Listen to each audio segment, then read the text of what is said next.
Hola Comadres, welcome to another episode of Comadreando podcast. I'm your host Marcy, and today we have an amazing guest, Jessica, and I will let her introduce herself. Who are you? Hola Comadres, I'm Jessica Paulino Arnold. I am the founder and executive director of the EMA Project and also run an HR consulting business, JPA HR Solutions. But I'm here today during Pregnancy and Infant Loss Awareness Month to share a little bit about my birth story, share my sunshine with you, Edward Manuel Arnold, who passed at 22 days old, and to share what healing looks like within grief and how that shapes us, what tools we can acquire during that time to help us along, and to understand and accept that grief is a lifelong journey. It is not something that you just simply get over. It is something that you learn to live with. Amazing. Thank you so much. Comadres, we have been trying to record this episode for a little while now. Something always happened that, either, conflicts in schedules or things like that, but I'm glad that we're finally able to record this episode.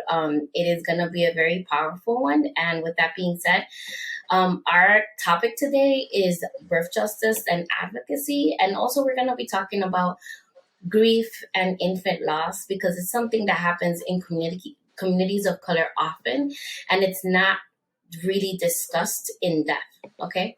And the reason why the topic came up is that because of the fact that it is Infant Loss Awareness Month, I feel like it's something that we need to dig into. And we have talked about this topic on the podcast before.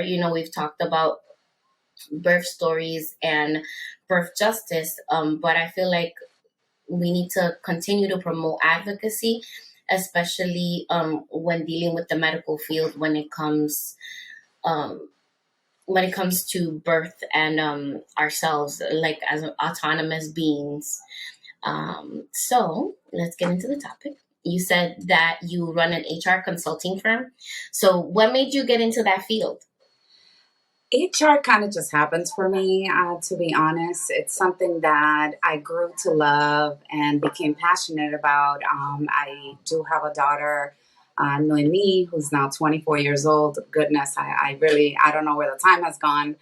But at the time I was raising her, someone recognized, a certain skill set that I had and really encouraged me to pursue it. So I've had a beautiful, global HR benefits career for 20 years now. And I am now transitioning out of that career to become a doula, to become a certified yoga teacher, to run the EMA project full time, because that's the purpose that I feel God has given me within this pain. And then it's also what has allowed me to shift my pain and sort of turn that into a purpose within my life that I'm really passionate about helping others, because I've lived through it, right? And I'm living through it every day. And I say I'm surviving it every day. But HR, I've traveled the world, been to places as far as Belgium. So for this little Dominican girl, was a big deal. You know what I mean? Like, to get to a certain place in my career, to be able to work for these global corporations and be able to travel and bring myself to it. Now, I think what has shifted for me in starting the EMA project is that I can really bring my whole self, my whole authentic self.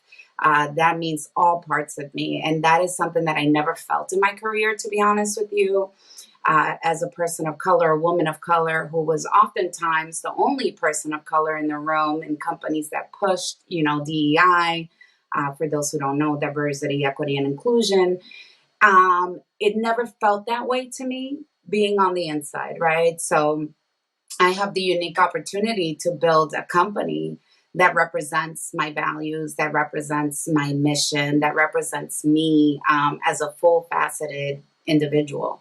That includes spirituality, that includes God for me, that includes, prayer, meditation. And so I bring that with me now everywhere that I go, which is very freeing. That's amazing. Oh, and then, sorry, comadres, I've been forgetting this part. So I usually tell the comadres how I met the people that I bring on the show. So Jessica and I connected via Brujas of Brooklyn. We have been doing these sadhanas, which are yoga practices, right? It's Kundalini yoga, and we do 40-day practices in which we're practicing a certain routine every day at 5:30 in the morning every day. And through these yoga practices, we've been able to heal ourselves and tap into parts of ourselves that we often neglect. Another thing I wanted to say is that has been intrinsic in my healing process, especially going through all the things that I have been through, the trauma that I have been through throughout my life. I feel like that was one of the tools that, besides therapy and, taking antidepressants, that was one of the things that I was able to really, really help myself and really take care of myself as a whole human being. So, the Brujas of Brooklyn have done so many wonderful things and have reached so many people. But another thing that they have done is connected Jessica and I in that way. We started talking via the WhatsApp headquarters for the sadhanas, and then after that, we just kept following each other and keeping in contact. And I believe you're Mommy Chula as well. Are you part of the Mommy Chula social team? I haven't been, no, but I Okay. know that the Brujas have talked about them before. I haven't joined them just yet, but something to look into because it keeps coming up. Yeah.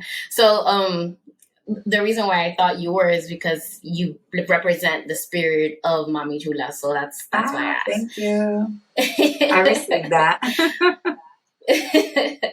So going back a little bit to what you were saying, you're saying you're becoming a certified doula now. So Yes. just for the comadres that haven't, or the compadres that haven't dealt with what a doula is, can we give like more or less like a definition? Like if we were to look for it Absolutely. in the dictionary, what is a doula? So a doula is a trained companion. They, whether it's a male, female, however they identify, woman. I'm trying not to use that F word. It's someone who can advocate, who can advise, and who can offer emotional and physical comfort to a birthing person before, during, and after the birth or loss of a child. So the main reason I am becoming a full spectrum doula, so that means someone that supports you during labor, prenatal, as well as postpartum. However, my desire and really my dream for the EMA project is to provide these services specifically to BIPOC birthing persons who are experiencing a loss. So there are times when a birthing person is told that their baby has died in utero. That often means that person now has, not often, most times, it means that that person actually has to go through the birthing process knowing that their child is without life. So it's really important to me, after what I experienced as a woman of color, an educated woman, a woman who had access, right, to resources. I found myself a little lost within my prenatal journey, and then after the transition of my sunshine, it just became apparent that a lot of the services that are offered are not offered by people that look like us, and so they don't necessarily have the cultural competency that it takes to understand the many layers within our culture, within language, within education. And so really what I want to do is to be a safe haven for anyone experiencing grief. I am functioning as a grief coach now, supporting bereaved families, everything from stillbirth to congenital diseases that, ultimately a child passes from, and supporting those birthing persons who are feeling maybe stuck in their grief, who may feel like they can't survive this loss. I mean, it's a very real feeling. And I speak from experience that there were times, and I say this constantly to bereaved birthing persons, that I didn't think I was going to survive this. And every day I am surviving. It is unnatural to think of a parent losing a child. There is a word for a person who loses a spouse. They're a widower. There is a word, when you're motherless or fatherless. There is no word really for a person without a child. And when you have this birthing body that is now, it may be producing milk. You are Mm-hmm. definitely postpartum, right? You've gone through the birthing process. And so, what does that mean for your body and for healing? Depending on how many weeks you are, your state or your job may not recognize that as a viable life. And I mention that Mm-hmm. because sometimes that means that people cannot take a full 12 weeks of time off, or maybe are not being supported within the medical system to take that time off. So that's where I come in. That's where I come in as a doula. That's where I come in just as a person with lived experience. That's how I come in as a grief coach, and making sure that people make informed decisions about their birth and knowing that they do have options. If you're not feeling like you're being cared for by your current OB, it is time to switch. Mm-hmm. You can switch providers even in the middle of your pregnancy. It doesn't mean it doesn't come with challenges, but this is why it's important to surround yourself with people who know the system, who may have been there, may have experienced it, or have the experience of advocating for others. And every hospital has a healthcare advocate that you can ask for, but then that's also where doulas can come in. Some states cover doula coverage. I know New York is one of them. Massachusetts covers it for Mass Health patients. Those are Medicaid patients. Mm-hmm. And I'm currently working on with a group of people, amazing people, who are advancing legislature within Massachusetts to get doula reimbursement from insurance providers, to get coverage, everything from not just perinatal support, but how do we support those bereaved families? How do we support them with housing? How do we support them financially? A lot of birthing persons are unable to return to work. That's kind of how the EMA project was birthed for me, to be honest. That a year after, so at the 1 year anniversary of his birth, right before his 1 year anniversary of his death, because he lived 22 days. So he was born February 15th of 2020, and he passed away Mm-hmm. March 9th, 2020. In February of 2021, I decided that I needed something to help me along. I needed to provide support to people the same way that or in different ways, in how it's been provided to me in grief. And one organization that I'm super proud to be a board member of, and I started as a community member, is Propa City Community Outreach. Propa City Community Outreach is doing a lot of work in Massachusetts and Boston.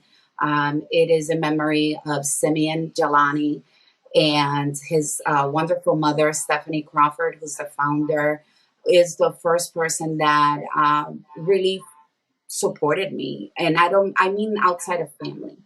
I felt very supported by my family, by my friends, but they didn't necessarily understand what I was going through. Yeah.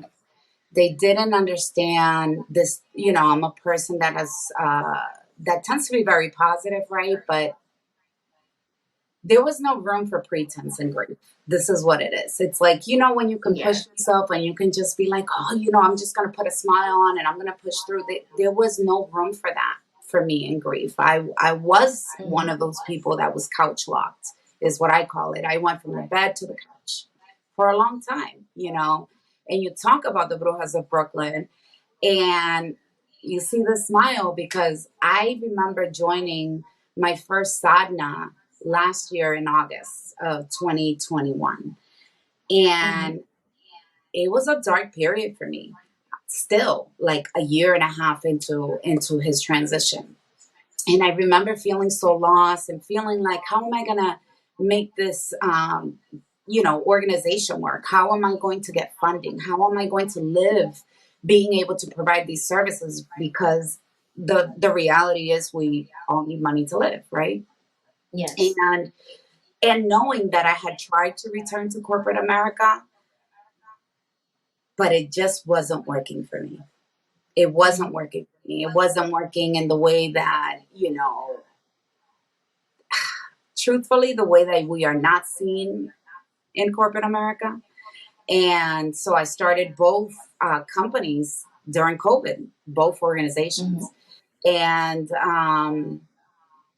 what can I say that I haven't shared? I mean, grief has been.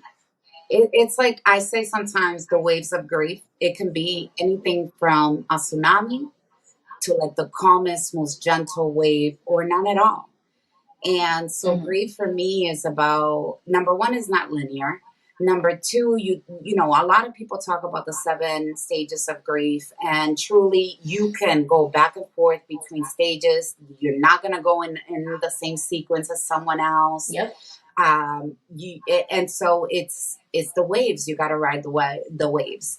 And for me, it's been about knowing or learning, really learning how to carry that weight of grief. The reality is my son is gone, right? Like I can accept that, but there are still milestones that we grieve as parents, especially Yeah. knowing what I'm missing out on, right? Like I've raised a productive human being too already. So Mhm. I know what I'm missing out on. I know that I'm missing out on seeing him graduate college, if that's what he wanted, right? But of even like Halloween is around the corner, putting on a costume on my child, Yeah. those are all things that I would say the first year it was horrible. Everything and anything was a trigger. I think many people tried to support me and they didn't know how. And sometimes that led to things that are insensitive for bereaved parents, Yes. that we know it's coming out of love. We know it's coming from a place of you wanting to love on us and support us, but a life can't be replaced.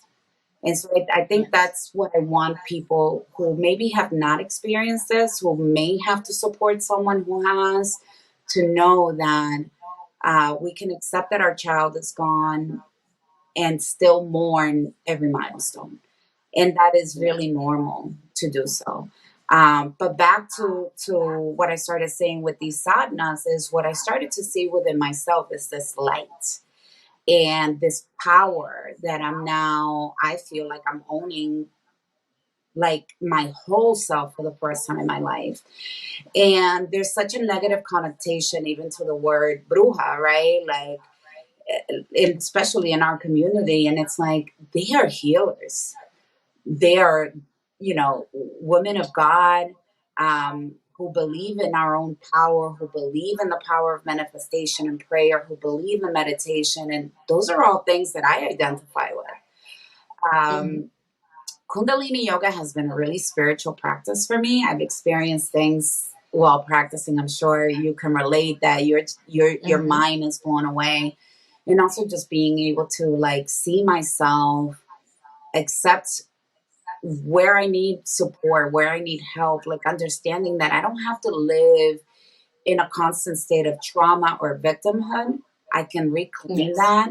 I can reclaim my story. I can reclaim my heritage. I can reclaim like ancestral ways of being, that we've been colonized and conditioned to think that, we don't need. And part of that is asking for help.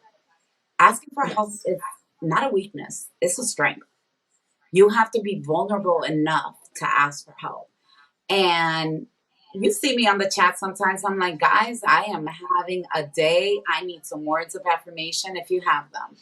Mhm. Like that to me is asking for help. Asking for help is also saying no, is setting Yeah. boundaries for yourself when you are depleted and you can't pour into anyone else because you need to pour into you. That's been the number one lesson.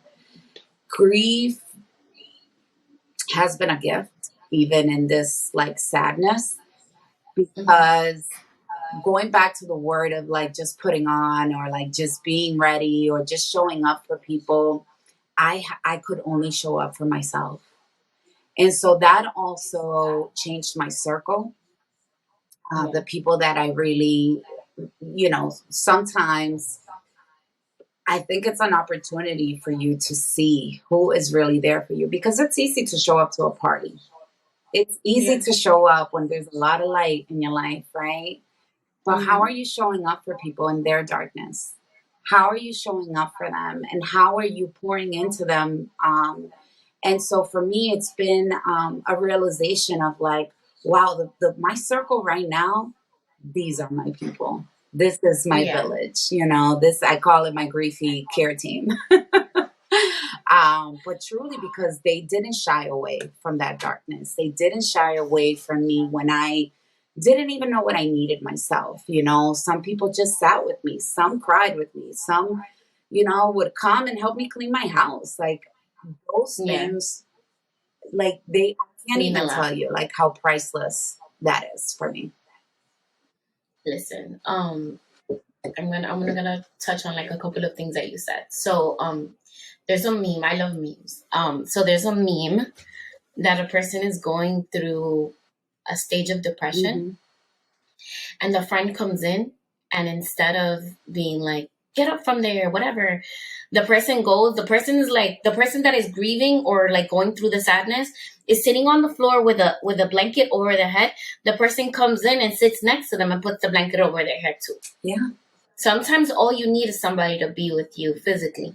Even I call that parallel play, because Mm-hmm. since I work with kids with on the Yeah. spectrum, they engage in a lot of parallel play. So it's play that you're in the same room, but you're not really engaging with each other. But sometimes all you need is the presence of that other person to make you feel better, right? One of my love languages is quality time, and I feel like that's quality time.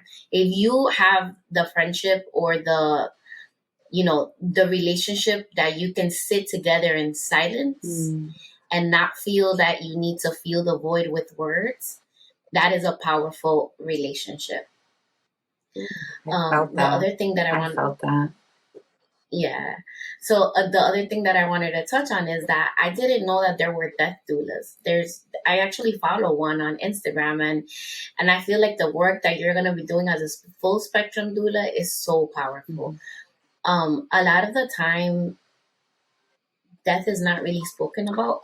In this culture, especially, it's kind of like it's really sick though. I want to say it's really sick the way that some people are expected to just kind of like move on and just forget about the person, and they don't take into account like that full all of the things that you go through when you experience a loss. Mm.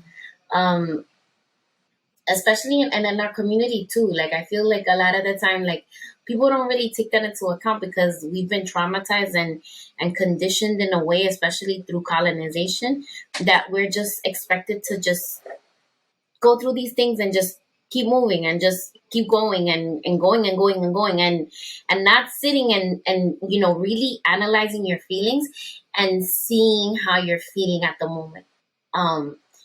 I shared this before on the podcast. I lost my dad when I was 11, Mm. and we never went to therapy. Mm. So those stages of grief, I definitely agree with the fact that you say that is not linear.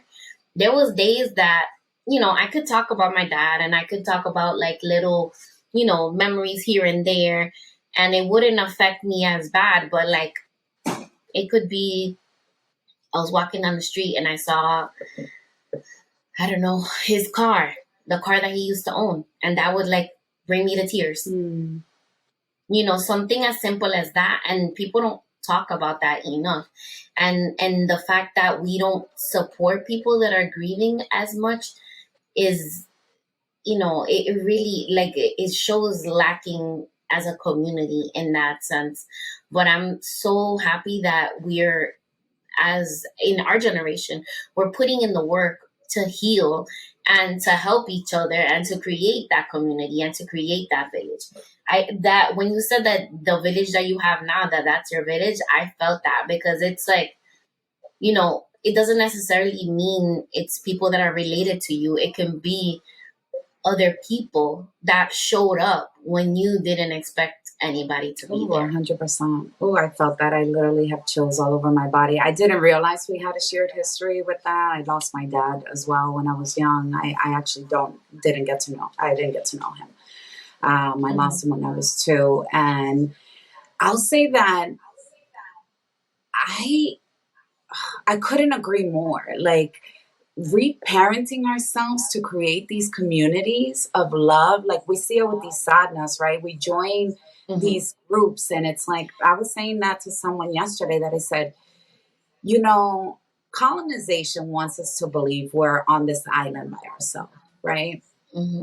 And that there's so much ill intent in this world, and so you shouldn't be open, and you should, all the things you shouldn't, right? But these sadhanas continue to teach me every single time with these communities, like, look at how beautiful we show up for complete strangers.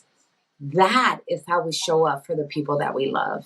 And so I refuse to think and to, like, subscribe to treating people outside of our families better than we do when we're home behind closed doors. I think that's something that culturally also happens.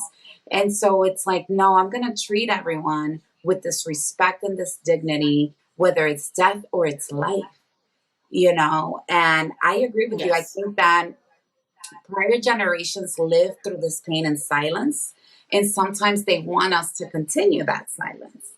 And that's why we are cycle breakers in our families, in our communities, in our work. We are cycle breakers because we refuse to be silent. We do not have to suffer alone. You are not alone in your grief. You are not alone in thinking you may not survive grief. And that goes beyond the loss of a child, because grief is grief, and grief is love. Love doesn't die with that person. Yeah. If anything, I feel like love is magnified. Love is magnified in grief. And so what do we do to honor our people? That's something that, I thank my mother for showing me how to honor, because my father passed away 40 years ago, this July. I was 2 years old. And my mom has taught us how to care for him, how to care for his tomb, how to, I say I'm a child of the cemetery because I literally grew up, like, going to the cemetery all the time to care for him, for my grandparents, and keeping his memory alive. And that's something that I remind her, because I think what I've seen in my family, that it's like, oh, but he was just a baby. Like, you don't have that many memories. Yeah. That's exactly why it is so painful. I don't have that many memories. All the memories that I could have had, I won't have. And so words are important, how we show up for people, it's important, but more so to just understand that we need community, we need collective healing, and different parts and different stages of your grief will call for different things. There is definitely a period that you go through of isolation. I went through it, and what I'm realizing more and more is, like, when I isolate, that means I'm not well. So how do I counteract that? What do I have now in my toolbox that I can pull out? What practice can I reach into? Who can I, reach out to and say, hey, I love using the word griefing. That, not a word, but a word for me. That it's like, I'm feeling extra griefy today. Like, can we go for a walk? I did that the other day. I reached out to a fellow lost mom who, we support like, my lost community is like, it's been life-saving. It has been life-saving to see other women who have survived, to see other birthing persons who are surviving, who I can talk to a mom that lost her child 40 years ago, and she's hysterically crying like it happened yesterday. It makes me feel less alone. So, I urge anyone that is grieving, and not just grieving the loss of a child, but find a community within that grief. There are so many support groups, Facebook, virtual, And I'll name some organizations too that people can reach out to. But really, it's that. It's like, when my daughter, I'll, as an example of how grief shows up in life and how it is not necessarily the loss of life that can Mhm. trigger grief. My daughter went off to college. I was in my 30s, probably like, I want to say like 38, young mom. I had my daughter very young. And so it's always been the two of us. She decides to go to college her first year. She goes to Colorado. Ooh, Oh my God. the grief. Okay. Like, talk about bittersweet. I was elated that my daughter got to have a traditional college experience, got to choose where she wanted to go. I could send her, all of those things as a teenage parent. I didn't necessarily think I would be able to. And Mhm. then it was like facing, oh, I'm by myself now in this home. It's always, the last 18 years, it's been Muchacha. just the two of us. And what did I do? I went out and I found an empty nester group because I was like, I don't know what is happening. Why am I feeling this way? I should Yeah. just be happy. Why? Because we've been conditioned to think that those things cannot coexist. But guess what? I can be Mhm. happy. I can be sad. I can be sorrowful and experience joy literally within the same minute. Mhm. I can't, I'm like the type of person, like, I can't shut that off. You know what I mean? Like, I'm feeling what I'm feeling and I need to feel it. And so, I share that to say that you should, if you feel called, to look for a group that addresses that whatever kind of grief you're experiencing in your life, because they're out there, they are supportive. You can feel held by a community that understands what you're feeling, what you're going through. It doesn't mean that you're having the same experiences within that grief, but just to feel identified with someone that, like I said, when I reach for the phone and I contact one of my lost moms, I don't have to explain anything. They know. They know. Yeah. If I say I need a walk and they're able to do it, we show up for each other, and so, like I said, there's multiple virtual groups that you can join. Proper City Community Outreach, which is the organization that initially helped me, and that I am now a proud, there goes the accent, a proud board member of. They put on a beautiful, virtual group. It's a mama chat, and it's like, we grieve because they existed. We grieve because we love them. And so it's nice Mhm. to have this group where sometimes we're crying, sometimes we're laughing, all in the span of that hour. And we're sharing our birth stories and we're sharing about, the things that we miss, and we don't feel like we can't.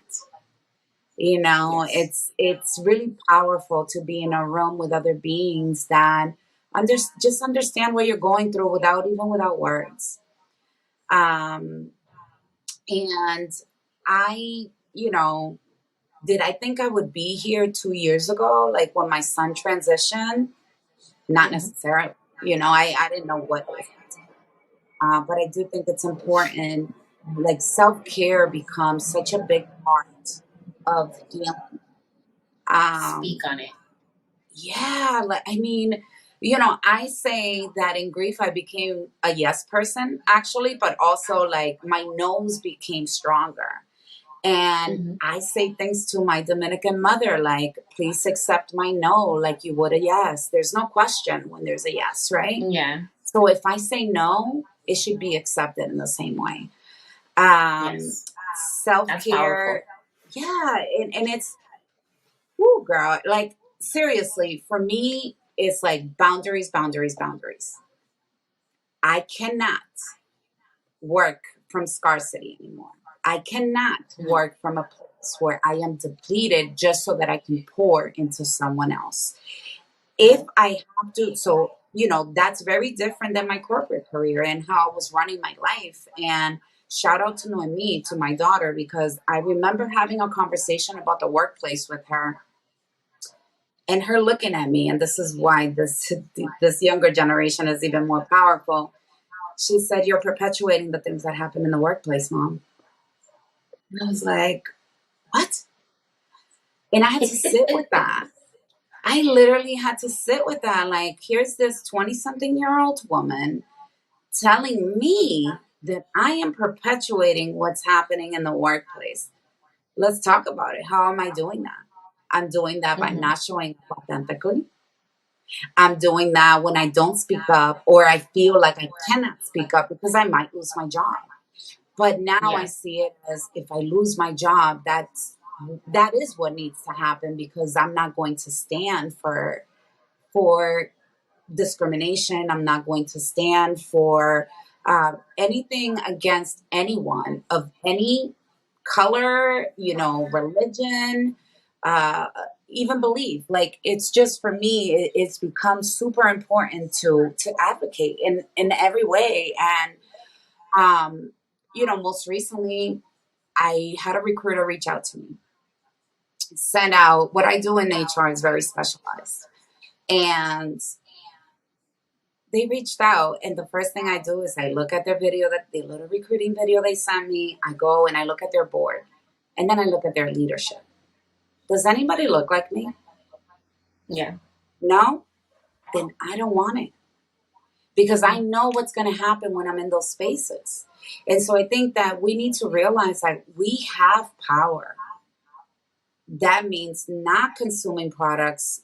I do my best. It doesn't mean listen, it doesn't mean I do this 100%, but it means that I'm more aware of it. So if a certain company supported a politician whose views I don't agree, yeah, now I look at those things and I try to avoid Mm-hmm. them.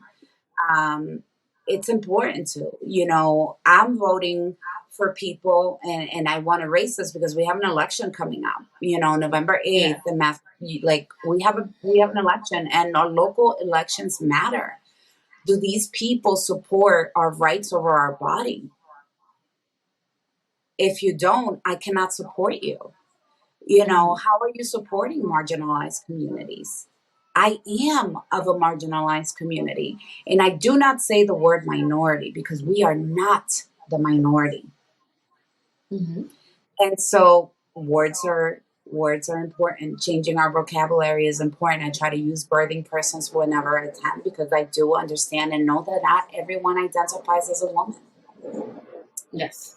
Um, and I don't know if you want to add anything, but I can speak to, what has worked for me, and it truly it's not a one size fits all. You have to find what works for you in grief. I'm serious about scheduling my time, very Mm-hmm. serious, and so that means sometimes I don't have the space or the time. It doesn't mean that I don't have free time, but it means that that time is mine. So Mm-hmm. setting the boundaries of like saying no when you have time scheduled for yourself. So I love a bath, I love to hike, meditation, yoga, all of the things that I know that for me provide me grounding and healing. I just went to Mm-hmm. the training at the historic Highlander Center in Tennessee, and I'll be honest, I was a little upset. I didn't even know the rich history of the Highlander Center. Rosa Parks went there. Dr. Martin Luther Wow. King went there. All people who went to teach and to learn about popular education, about social justice, civil rights, how to advocate, how to show up for people. And this training, I thought I was going for to learn how to facilitate, right? And Mm-hmm. social economic justice.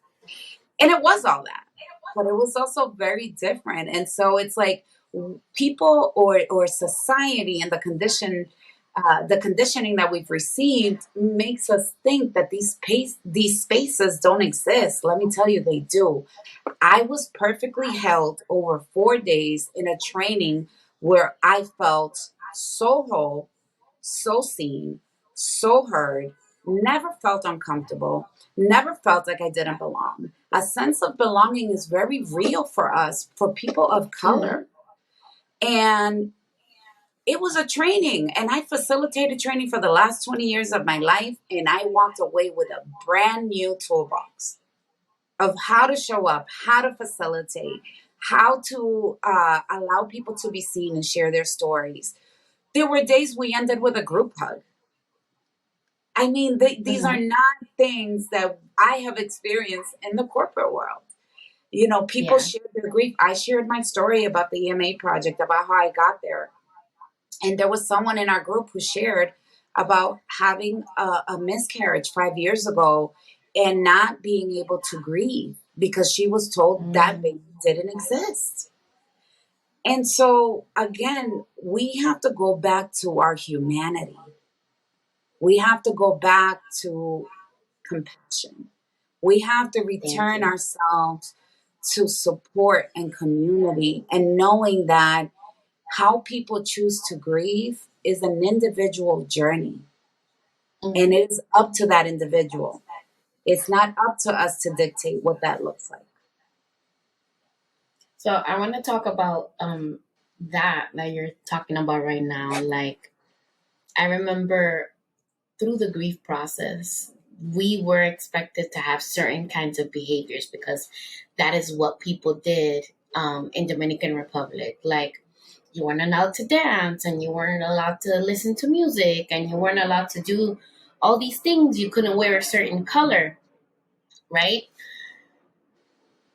All those things, I feel like people do it because that is the expectation of society, not necessarily because that person doesn't feel like that.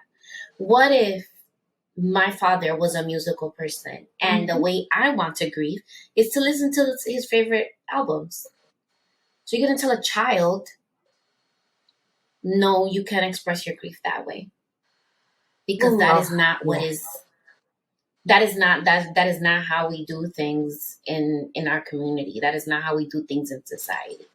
You know, so a lot of these things, and then grief. Another thing I want to say about grief, it doesn't, like you said, it doesn't just show up when somebody passes. Hmm. I went through the grieving process when I got the diagnosis from my son. I know you listen to the show, and Yes. it's like it's adjusting your thinking to now a different reality than what you expected. And a lot of the moms that I have spoken to, that have been on my show, that are comadres, that I have spoken to outside of in the education community, have gone through the same experience, right? So this is where, us as cycle breakers, right? This is where we come in, creating that community and holding each other and holding space for each other, and like just being there for each other. Mhm. It's so important, and it means so much. Like, I've had women reach out to me like, "Hey, can I talk to you?" Sure. And what do we talk about? Stuff that they're going through with their children. Things going on in school and things like that. And the thing is that, like you said, we don't have to go through this alone. This whole Mhm. individualistic, lone wolf phenomenon from corporate, not corporate, but what is it, this capitalistic society that we live in, that's not how we as humans are supposed to be. So, the work that you're doing, the work that I'm doing, the work that has been done by our generation is extremely powerful, because the thing is, the more that we unite and the more that we get together, the more our voices are heard, and that we're able to heal collectively, not just, one or two people, but, you know, help create the type of society that we needed, like when we were little girls, to support us, Mhm. going forward. Absolutely. That was a whole sermon, by the way. Um, it really was. I am reminded of the examples of duelo, of grief in my life. Yeah. My maternal grandmother mourned from the time my mom was 16 until she passed, which was Hmm. 17 years old. So we're talking about she wore mourning colors for over 40 years. She never Wow. wore color. Okay. And to be clear, I mean, lavender is a color, which is a mourning color, but it was black, Hmm. it was gray, it was like a light lilac, and it was white. Hmm. Then my mother, who was grieving my father. My mom was 23 years old when my father was murdered. She was a baby with two babies. Jesus Christ. I was 2 years old. My sister was one. And the example, she wore mourning colors for 8 years. So here I come, right? And those are the examples I've had in my life. And my son dies. I am in a very dark place, but I am still wearing color. I am Mm-hmm. putting on my red lips when I feel called to, because that's what makes me feel good. I Mm-hmm. am dancing and putting on music because it allows me to move my grief. Grief requires movement. I Yes. want to say it again. Grief requires movement. That energy is stuck in your body. That love is stuck in your body. So it is important to move. That is one of the self-care things that I do. Like when I am feeling extra down, I give myself the time that I need to like be in bed. But then I'm like, okay, how can you push yourself today? Okay, there is Mm-hmm. not a walk I have ever regretted. Okay, there's not a hike I have ever regretted. And every time I do it, it just reinforces that because I feel good at the end of that walk or the end of that hike Yes. or the end of my yoga session. Sometimes I just put on a YouTube video of a yoga Mm-hmm. practice and I do it, and that helps me. But it's really about, I feel like this entire grief journey for me has been about reparenting myself around what grief Mm-hmm. looks like, how it shows up, how do I want to be, who do I want to be. I don't want to work for anyone else anymore. So what does that mean for Mm-hmm. me? How do I create what I need or what I feel is missing? um, but I want to be very clear that it took a while to get here. I don't want people Yes. to tune in and think, oh, like how, Eso how pasa de una vez. That's it. el It tiempo. takes time. It takes time. And it's not that with time you forget, is that with No. time you learn how to carry it. With time you Yep. learn to accept. With time you learn what works for you and what doesn't work for you. Who is your community care team? Let's use that word. Yep. Who do you have? Make a plan. When you're feeling well, that is the time to plan for when you're not. So, Yes. like, I write down, I have a friend for everything, let me tell you. Like, there's someone that I know I can call and I could just be like, oh, this person's going to make me laugh. There's someone that I can call and I know they'll take a walk with me. My Mm-hmm. sister has truly been like my best friend. Like, whew, my sister and my mom have carried me in unimaginable ways in the last 2+ years. Mm-hmm. When I wasn't the kindest person, when I wasn't this light, you know what I mean? They have carried me. And for my community care team, it's like, all right, who can show up for me when and how do I show up for them? So that's also really important to me now. It's like when someone is going through something, I don't just assume what they need, I ask. And if you don't know, Yes. do you mind if I offer you some options and you tell me what you want to do? It's also trying to be aware that sometimes we emotionally dump on people and we should be asking them, do they have the space and do they have the Yes. That's time? important. I don't know that I always do it, but I tell you that I'm more self-aware now and that it is something that I'm working on. I also think it goes back to boundaries. So when someone is doing Also. that to us, how do we say, I don't have the time and space right now? And a lot of us have a hard time hearing no. But Yeah. I know it's okay because it means that person is honoring themselves. Yes. So The that's how other I day, like have somebody. reparented. Good. Sorry, I wanted to just chime in. The other day, somebody wanted to have a conversation about a topic that I did not have the bandwidth, I did not have the headspace for at that moment, and I did not feel guilty about telling that person. I don't Mm, have the bandwidth or the headspace to have that conversation in this moment right now. I And the love person that. was like, oh no, but and I'm like, I understand, but also no, like we're not doing that Yeah. today. Because I don't have the mental capacity to go into that trip with you and dig up all this other stuff.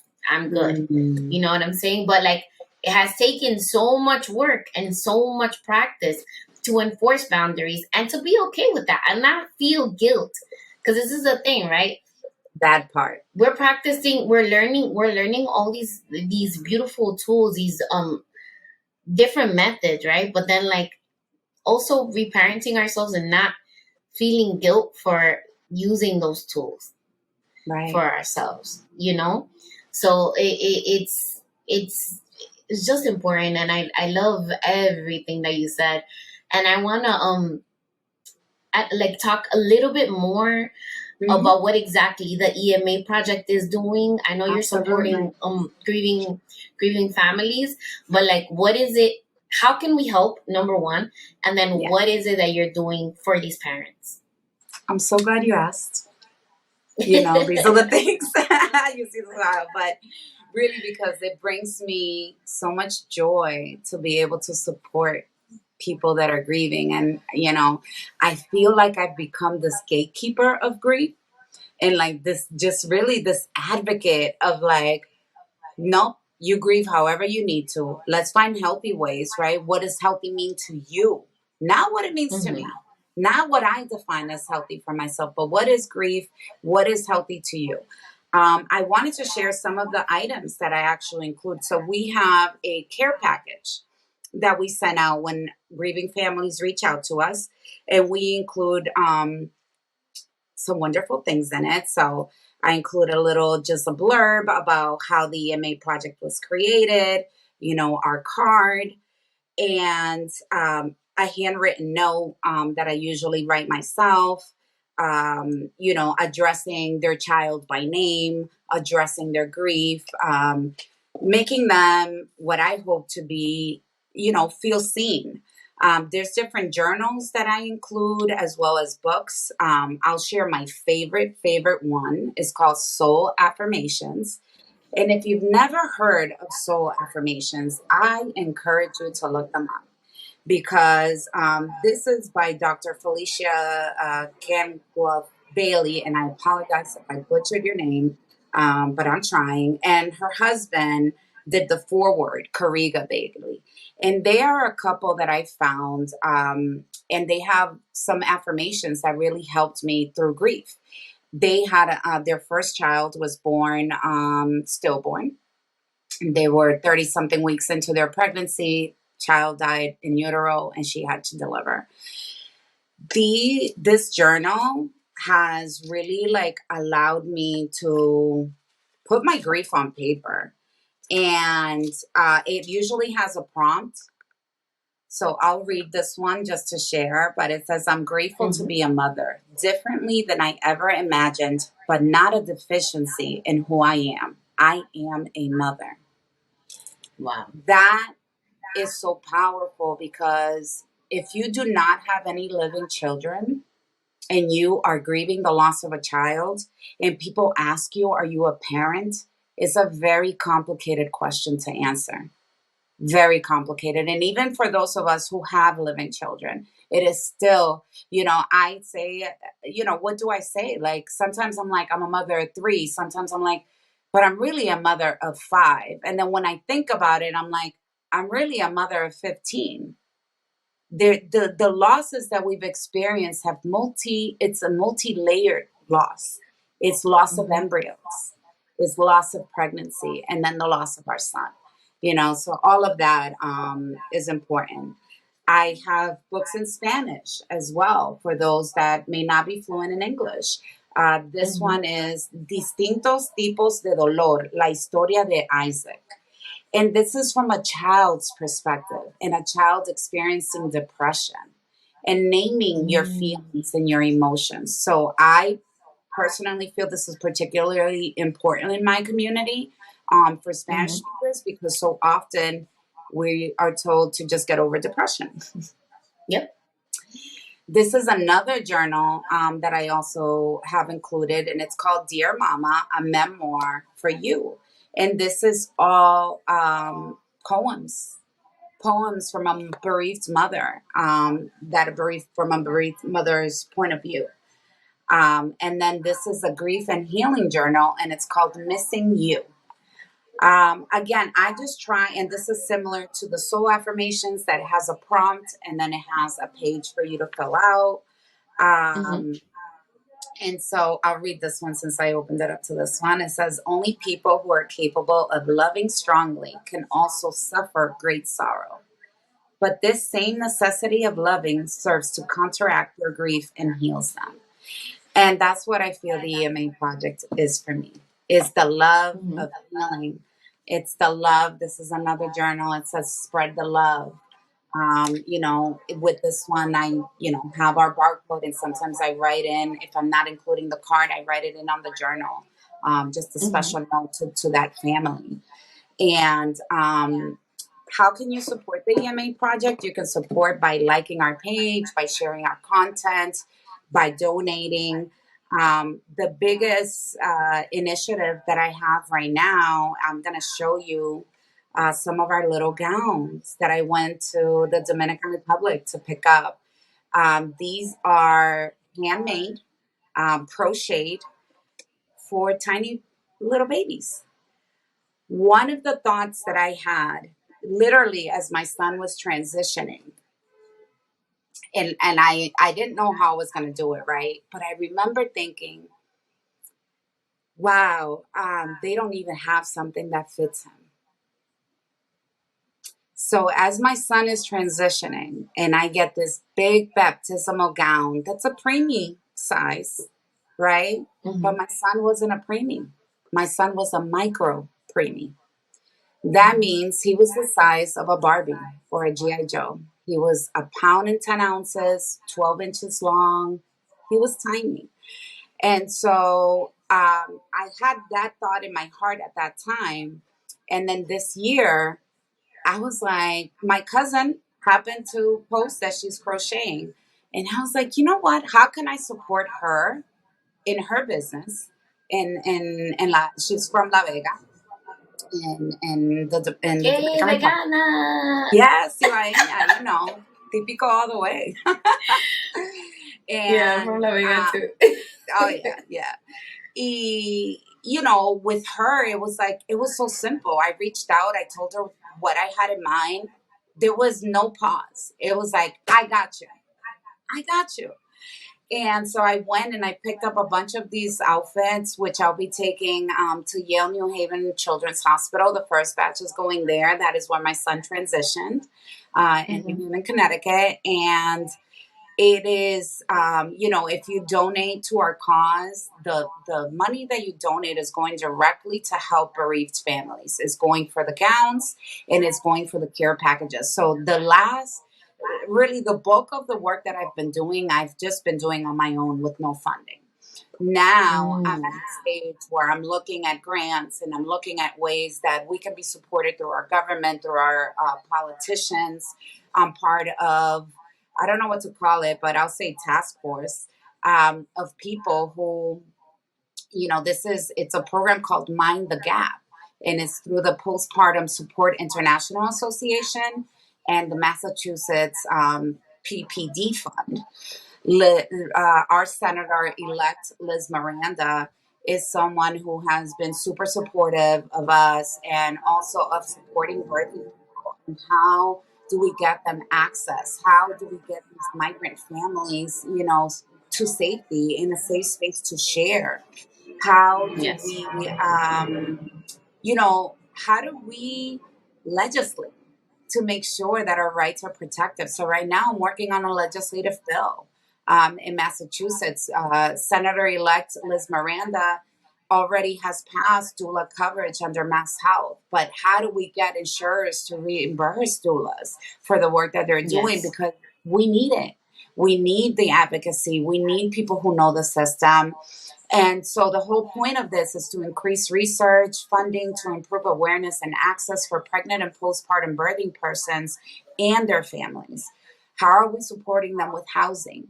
How are we supporting them with financial funds if they're in need? There's so many of us that go through losses and, like I mentioned, can't return to the workplace. So how Mm-hmm. do we support them? Because they need support. They need support at a basic level. So those are the ways in which you can support. I also have a bonfire.com fundraiser, and that's for our gear. So we have the EMA Project gear that you can wear. Please post and tag us, hashtag for EMA. And we love to show off, people who are supporting us. We showcase them on our website and on our social media.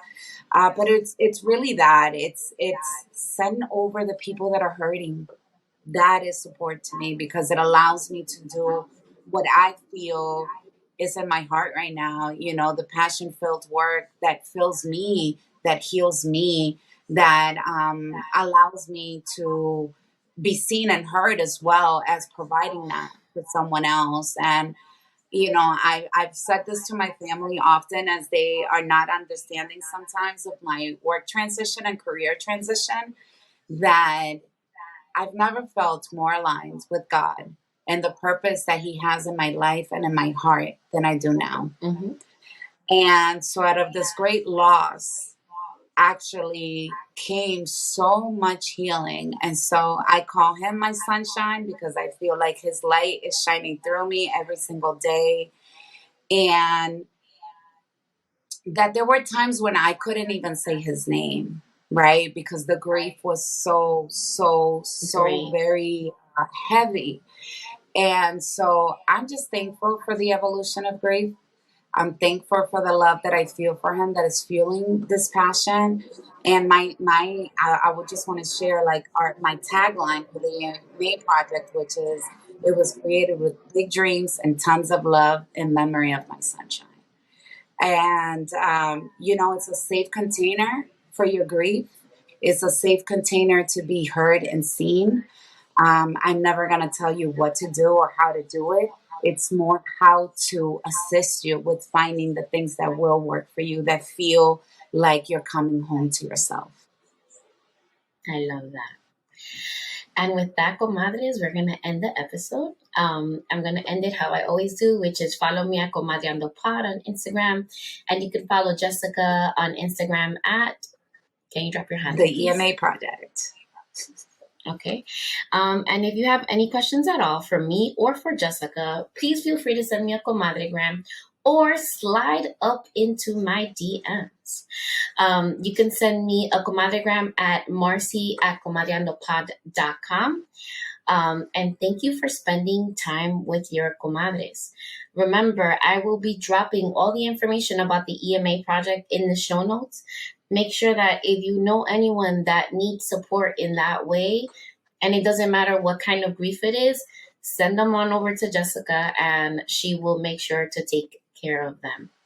And remember to love each other and be kind to each other. And with that, I want to say good night. Bye, everyone.